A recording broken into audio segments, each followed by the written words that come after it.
Digby Scott, Hi. what's on your mind? It's got the evil eye for I'm me. squinching for you. I'm squinching. Yeah. What's on my mind is metaphors.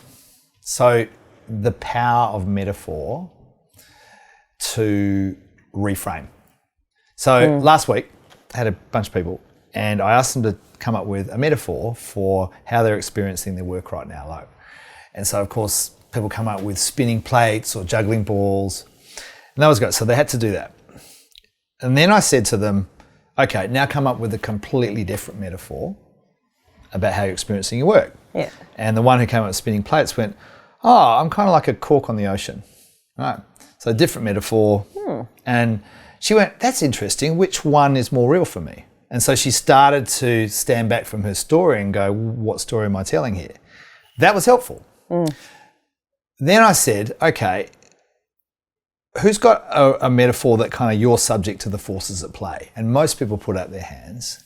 And I said, okay, now come up with a metaphor which is about you being the agent of change and being in control or shaping things a bit more. And so they came up with all these different metaphors. And the lady who had spinning plates and cork on the ocean she came up with, oh, it's kind of like I've got this poker hand and I've got these cards. I'm going to choose which one to play next. I've been given these cards. Now which one do I play? And she immediately shifted her energy. And it was interesting within 5 or 6 minutes, she'd shifted her whole mindset and energy to be way more proactive and way more creative in her orientation than, I'm just all through the power of metaphor. And I thought, wow, this is quite interesting. Hey, how, the whole picture says 1,000 words thing. Yeah. And she went, I don't have to tell a big long story about things. I can just use a metaphor to my people, whatever. I love that. Isn't that cool? We're meaning-making animals. Are we? Yeah. We look for meaning. And as soon as you've got a point of reference for something in your own head, that is something else that exists,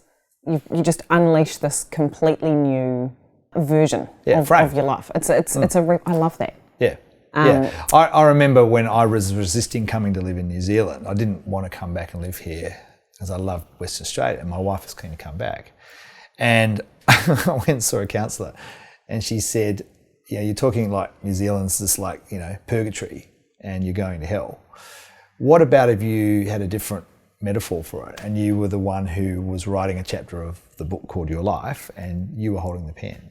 And it completely shifted me. I remember that moment, my whole orientation to what New Zealand would mean to me shifted through that metaphor. Same thing, eh? Yeah, it's so important because it's going, well, what if you just told a different story about this? That's right. So the frame I often use with my clients or with myself is, what's this chapter of my book called? My book being, Life. the author of my own story.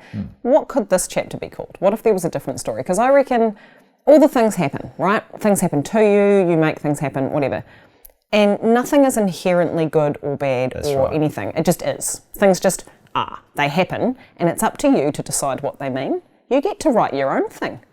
That's all yours. Yep. And why would you pick a shit story? Yeah. That's right. And how often do we pick shit stories? We go into organisations and society and we hear the story about how hard it is here, how exhausted people are, and all this stuff, which is really common at the moment, I think, particularly the exhaustion one. And I think, well, how often are we examining the fact that that's the story we're choosing to tell? What if you just say something different? So, in Atomic Habits, James Clear talks about what happens when you shift your language to create different meaning and to have agency, right? And so he talks about what happens when every time you want to say, I have to do something, I have to cook dinner, I have to pick the kids up, you swap it out for I get to, right? And I did that for a week about 2 years ago. And I was like, yeah, righto, right, let's see how this goes.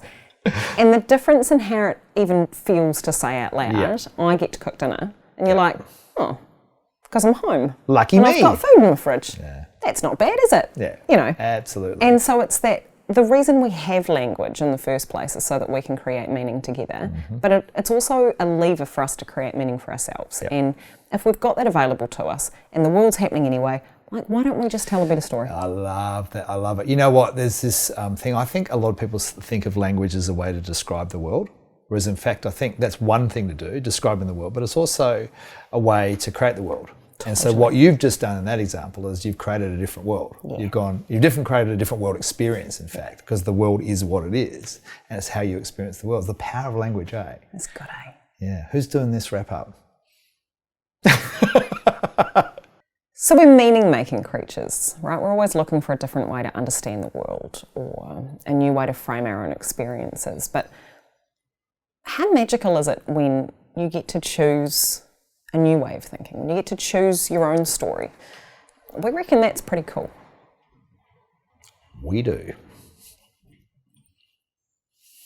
Reckon you're pretty cool. I do.